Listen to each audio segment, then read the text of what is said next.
Noho tonu ana ki ngā take kōti e te iwi, no te rangi nei I puta mai ai te whakatau e pāna kia Joseph John Wayne Berry, te tangata I kōhuru I a Daisy Toto e 55 tau te pakeke I te marama o Huitangaru I tēnei tau.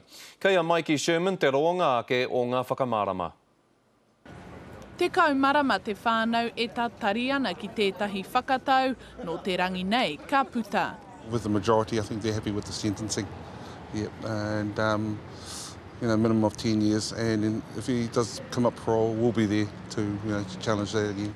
Kaore ngā kāmera I tukuna ki rō kōti, he oi no te mea kua whakai kea Joseph Berry, rua te kaumā ono ōna tau, nāna a Daisy Toto I kohuru, me pū mau tana noho ki roto I te whare here here. It's been a very emotional rollercoaster ride for everyone involved, and mainly our little ones because Daisy had a big impact with all our tamarikis and all our mokopuna. I te hui tanguru I te inu tahia Daisy Toto rāua ko Joseph Berry, ka moi tahi rāua, ka puta ki waho, ka tai ki tēnei wharepaku I o tahuhu, ka tahi ka kino te wairua o Berry. How could someone actually continue to do something like that?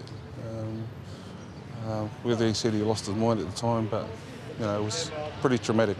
I kikia te upoko o Daisy I maru o na karu ringaringa waiwai hoki. E ai kia kai whakawā Alice ko tahi rau ngā hara I mahiara e Berry I mua. I roto I te kōti I tuku whakapāha a Joseph Berry ki te whānau o Daisy Toto mō tana mahihara. He oi kaore he paku aha ki a rātou.